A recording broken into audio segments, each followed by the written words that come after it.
everybody to Criticaleye's podcast, Leadership with New Horizons. My name is Marc Barber, Director of Content for Criticaleye, and we'll be looking at the outlook for senior leaders over the coming year. And to talk us through this, I have Matthew Blagg, CEO of Criticaleye. Happy New Year, Matthew. How are you? Happy New Year, Mark. I'm incredibly well. I love New Year. It's a new start, and it's an exciting time of the year, I always think. So great to be here, mate. Yeah, absolutely. And Happy New Year to all of you as well listening. I hope you've had a good break and, like Matthew said, ready for what promises to be an interesting year.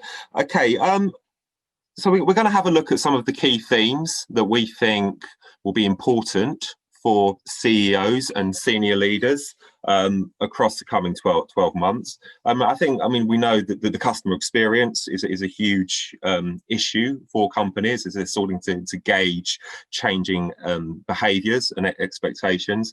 The employee experience as well is going to be interesting for companies because of the whole hybrid working model. I came across an interesting stat which said that 5% of employees in the UK worked from home this time last year. That rose to 65% in March of last year. And I guess the interesting thing for CEOs and companies at the moment is what's going to stick and what was just simply a response to the crisis. And I think there are a lot of dilemmas there. Matthew, if I could come to you, what would be some of your sort of views on where leadership teams need to be sort of focused and what will be on their minds over the coming 12 months? Well, as we start the year, I've got one word that I think is going to be key for everyone this year, and that's movement. We've had a year where there's been a lack of it, and I think we're coming towards a point when there'll be release and there'll be a massive amount of movement. And I think that, what do I mean by that? I think that across the landscape, yes, individuals are going to move more, but actually organizations are going to have to move faster. I think if individuals and leaders thought last year was exhausting, I think this year will be exhausting from a different perspective, because I think that the expectations from customers is going to be very high this year. I think that the hybrid elements of movement and people where they are and where they're based and org structures is going to become more and more powerful. And the capability of the leadership team to shift and move at a pace, I think, is going to be the single determinator of your success this year. Yeah, I think the term that keeps being mentioned is organizational agility. And that it makes absolute sense, doesn't it? Because you've got your customer changing, your workforce changing, and in the middle there, you've got your leadership team trying to work through that. And the answers aren't necessarily clear, but there is an understanding that you have to be faster. And like you say, I think that's going to create quite a lot of pressure over the year. I've been looking at our CEO research, which has been released, and there's a section in there which I do urge, if you're listening, to do look at this research, because it's fascinating. But we've got like the top 5 priorities for CEOs over the year. Number 1 is navigating COVID-19. Number 2 is retaining key talent and developing skills. Now that's been the top priority for the past 4 years.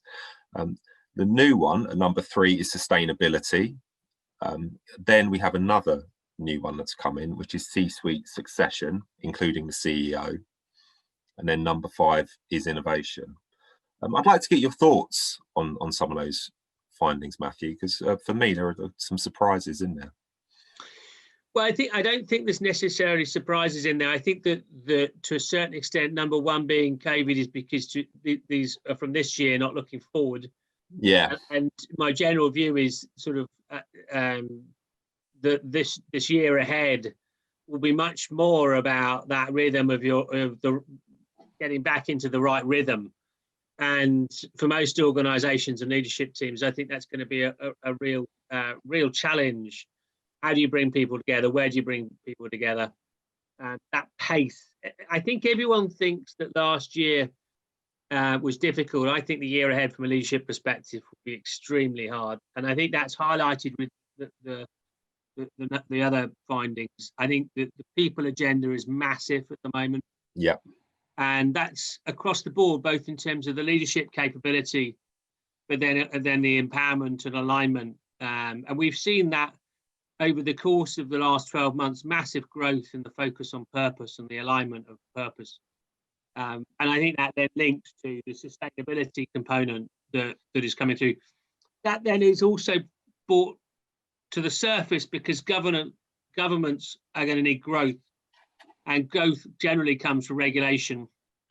And I think you will see increasing regulatory drive that will push sustainability agenda. And so I think for organizations, I mean, there was a great quote from a large global CEO that I had a couple of weeks ago, that effectively, if you're waiting for those things to happen, it's too slow. You've got to be ahead of the market.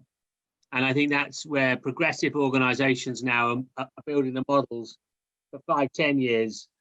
And those models will now be reaping real returns as the world starts shifting faster in these areas.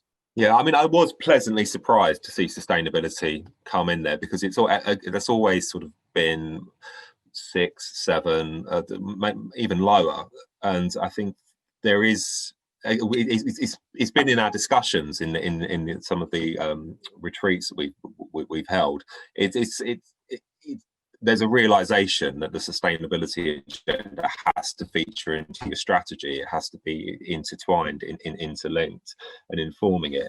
And you're seeing that investor sentiment change, aren't you? I mean, there's been the Net Zero Asset Managers Initiative, where 30 money managers with 9 trillion of assets have come together and committed to net zero greenhouse gas emissions by 2050. And there's just force and energy behind it, isn't there? No pun intended. But I think you've got the alignment of these three things. You've got the alignment now of capital increasingly leaning into initiatives that are climate oriented, and so that's significant. You've got governments recognizing that actually, in an environment where their coffers are quite small, they've got to back the future, and so they need new industries. So that will accelerate change.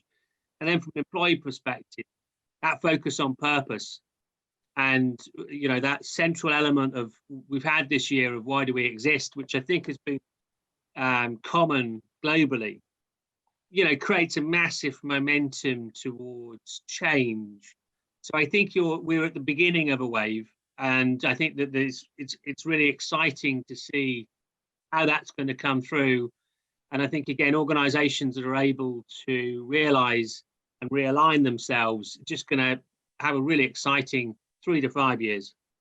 Yeah, I liked that example of the CEO who said that he'd done a lot of work on purpose within the organization. This was in financial services, and he made sure at the sort of end of every board meeting, the purpose was reiterated to make sure that the discussions were in line with that. And I think when you're getting that kind of consistency of message coming through, it's going to lead to some sort of positive changes in behaviour. And so again, the sustainability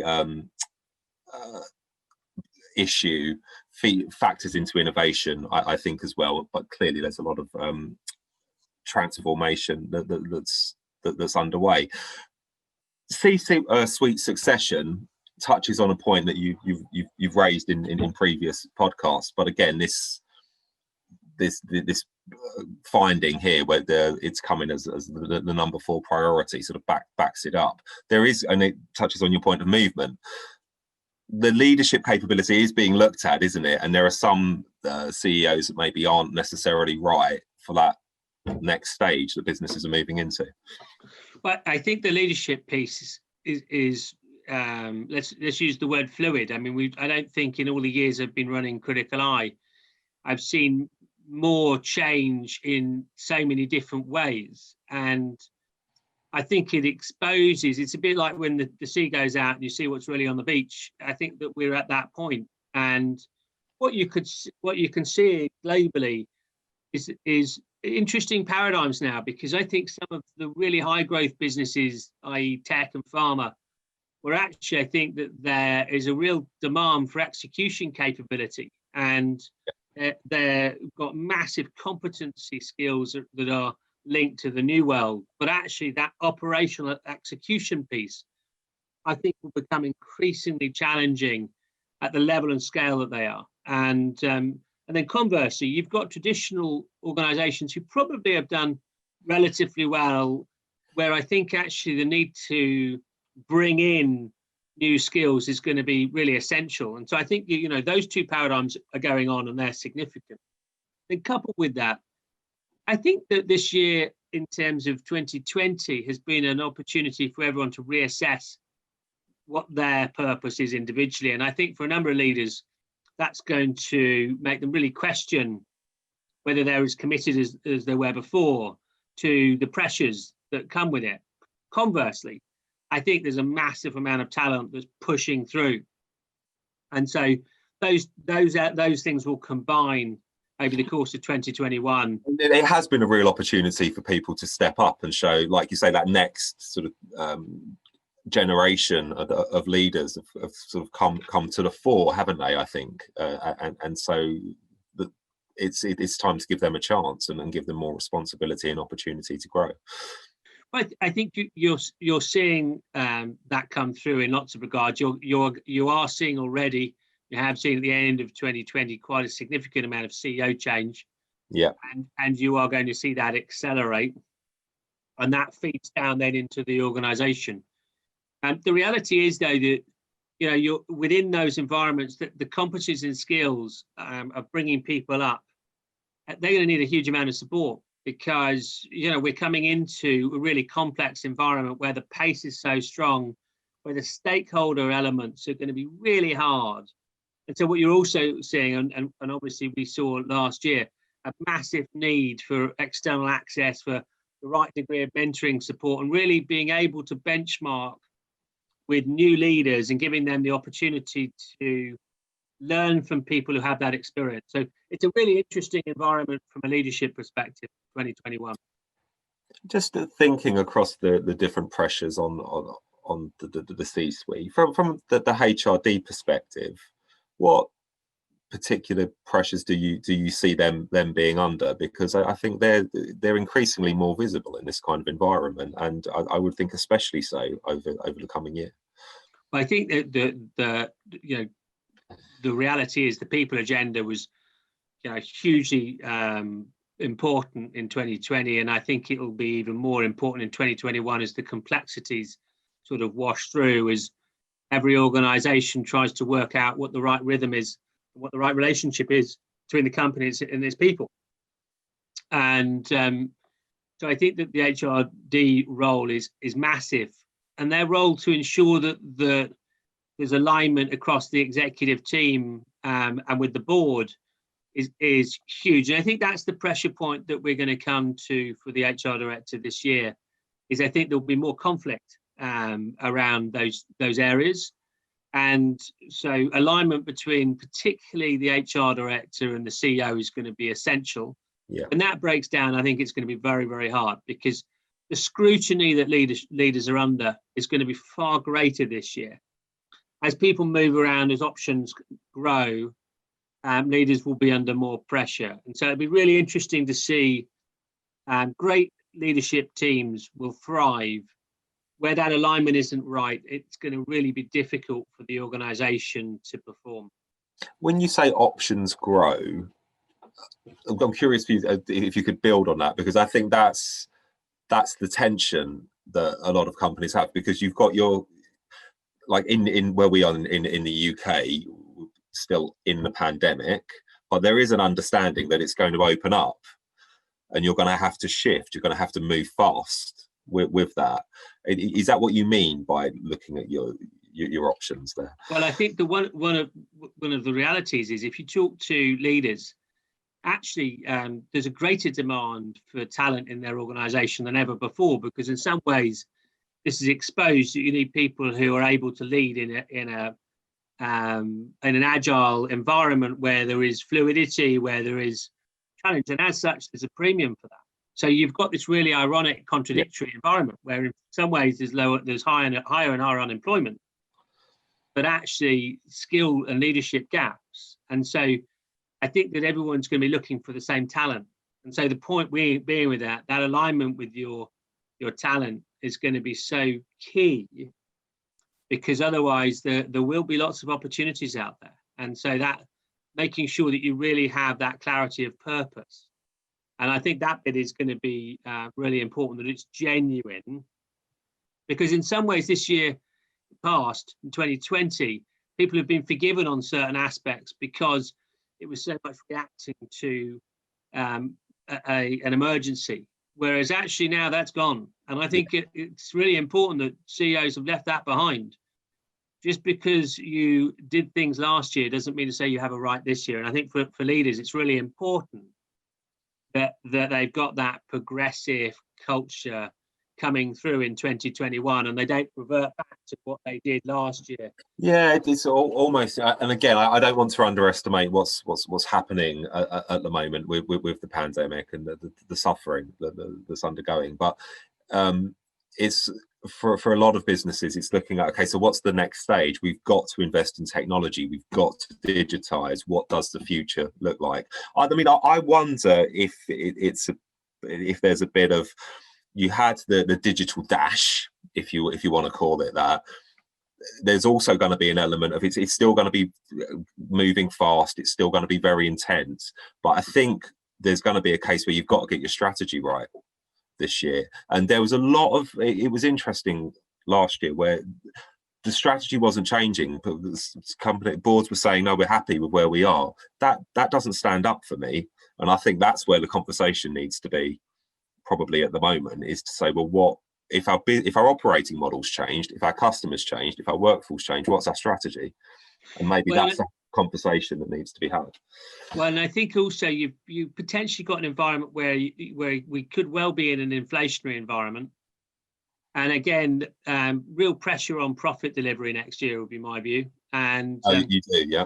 I think so, because in some ways you've had a distorted market in 2020. Lots of sectors that were annihilated. Those sectors will come back, and the spend in those areas will come back. And so, you've then got the consumer amount, the sort of consumer spend, and how will that be spread? And conversely, you've got governments looking at supply chains because it's exposed some of the gaps. So I think that we should be preparing ourselves for inflation.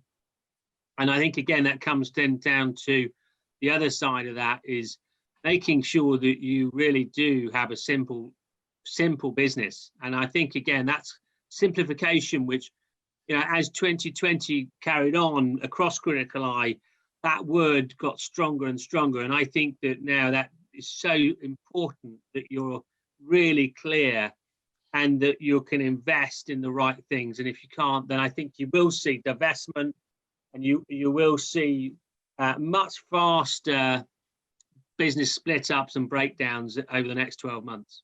Yeah, absolutely. Organizational agility, let's just come back to that. It's from the CEO research, it's the number one challenge for CEOs, and it can mean different things to different people.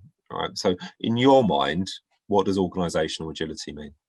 Well, in some ways, I think that it's that simplification bit to mean that we can go faster, but not to the expense of your brain. And I think that bit's the really important bit. To simplify but end up having no competency means you can't take advantage of anything. I think it's the opposite. I think that you're decluttering and you're reducing the volumes to mean that you can push forward, but that can be more dynamic. And for me, it's that combination of simplification and dynamism of the business skill and the culture that is so very important. And if you can unlock that's when it gets really exciting. And there are obviously points when having a big balance sheet and a big organization is key, but I think with the current environment we're in, really being clear about why we exist and what our purpose is, and making sure that everything lines up underneath it, just is going to be so key to be really agile. Yeah, it's customer, isn't it? It's purpose, which is, if you like, you've got the purpose right, then you've got the workforce in the right place with the right culture to deliver to the customer. And then I think the other big sort of issue is just fast decision making, to be able to move at the speed that your customer's moving at.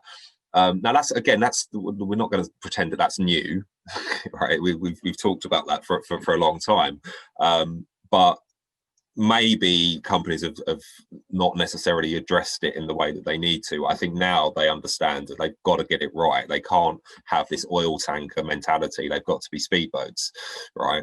And if they don't, then you're in trouble. Well, I think it's going to put real pressure on the boards in the next 12 months, because again, I think as that need to move faster and the expectation to move faster, I think does mean that you've got to be able to invest faster in the business. And I think conversely, the governance and risk elements are so prevalent in terms of the audit process and the governance processes. It's going to be hard to get that balance right between those two things. And again, the organizations that get that balance right, I think, will massively outperform, particularly when we're looking at the large global scale businesses. Yeah, and heavily regulated industries as well. I mean, again, not to underestimate the challenge. It's like you don't suddenly just become a speedboat, because you've got huge responsibilities and liabilities. But I think there's still this understanding that it's got to move quicker, and how you create that speed is almost the big challenge. Well, and I think that what you have seen over the last 9 months or so, 12 months, a lot of things have been done virtually, and that's quite transactional. I think there's a massive need for more time invested in deeper delve strategy. I think executives coming together is massively important. I mean, it's no coincidence that we're bringing all of our retreats back in person this year, because the demand across Criticaleye to be able to reflect and come together and to have a safe space is just so important. And I think that's so true of boards. And I think I was talking literally yesterday to CEO of a business, and that board is still virtual and it's very transactional. And again, I think that boards need to be much more integrated in the business going forward. And I think in order to really take advantage of the world as it's changing, you've got to have more exposure than reports. And I think that piece is going to be so important over the next 12 months. Are you seeing that as a problem for execs? They are too inward looking in this environment. I think that by its very nature, when you're in a tight execution phase and the stress of 2020, executives are going to be head down and executing. Actually, even more so in some of the big growth areas, because in some ways you're so busy. I think this environment, it's going to be more fluid, and that movement I think is going to be key. And external benchmarking is going to be massively important, not only in terms of framing your own thinking, but also influencing your stakeholders. I think you've got to have reference points that go beyond data sets. And I think it's really important that leadership teams have that balanced benchmark, because I think there's going to be more 50-50 calls next year than probably any year since I've been running Criticaleye. I think that your data sets are going to point to sort of a lot of grey. And so leaders have got to be bold, and they've got to be able to really push into that and make strong decisions.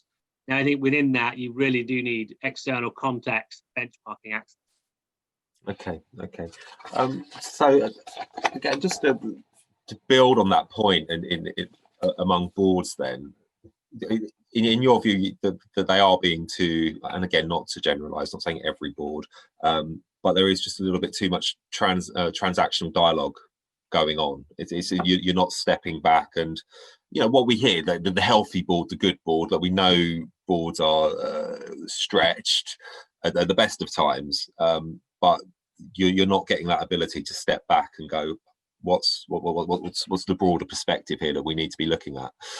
I think that the important message I would leave, with any board member, is that you've got to look at things from today, not with last year's baggage. So if you landed today in your organization, you would be coming together personally and you'd be driving things. And I think that those boards that are able to bring that forward agenda and demonstrate that culturally to the organization they're in, I think will be in a massively stronger place than those that take time to get there. Okay. And there's no question, if there is a lot of change required from a leadership perspective, that same change is needed at the boardroom. And so again, it's important that non-executives who are on boards where the pace is wrong have their voice heard. You know, that's why minutes exists. I think it is going to be needed to be visible. I think you are going to get more challenge. The role of the chairman at the chair is so key at the moment. And it's vitally important that you have a strong chair if you're on a board. And I think from a CEO, CFO chair alignment, you've got to have that in the right place. If not, you have to have change. And I think the stakeholder environment will agitate for change. And I think it'll be very uncomfortable for boards that don't front that out. And so I think, yes, we're coming into a really interesting point where I think there will be quite a high degree of change. There will be a high degree of CEO and executive change, but I also feel confident that non-executives and chairs need to up their game substantially in a faster paced environment. Okay. I'm conscious of time. I mean, the new title for this series for 2021 is Leadership with New Horizons. What's your New Year message, Matthew, for leaders? Where I suppose on a sort of more upbeat note, what would you say to them? Well, luckily enough, I was born as a positive soul. And, were you? Yes, I was, but with a healthy sprinkling of realism. So there's no question this next year is exciting. I mean, it's just going to be a ride. You know, if you think last year was brutal, I think this next year is going to be brutal in a different way, because if you get it right, it's going to be really exciting. You've got to fast start, move people quicker, get in front of everything, enjoy it, set your brakes up, book your holidays in, because if you get tired, it's going to be terrible. And my one bit of advice for everyone is, whatever you did last year, and the reality is, if you listen to this, you probably done reasonably well. Don't carry that into this year. You have no right in leadership. You know, it's how you carry on evolving. And I think there's a danger that people take the experience of last year and just roll that forward and think they have a right to lead this year. You don't have a right to lead. You have to evolve. You have to change. So my big thing to leave everyone is really look at yourself in the mirror and think, how are you going to get better? How are you going to improve? What are you going to do differently? What are you going to take from the learnings of last year to enhance your skills? And what are you going to leave behind? Because you can't take more on. So it's usually more important to think about what you're not going to do. And from leaders' perspective, it's usually dropping down. So my one big advice is lead more, do less. Fantastic. Matthew Blagg, thank you for that. And thank you to everyone for listening. I did mention that CEO research. Do take a look at it, and please do get in touch if you have any questions. And we'll be releasing our next podcast on leadership with New Horizons within the next couple of weeks. But take care, and we'll speak to you soon. Take care. Bye.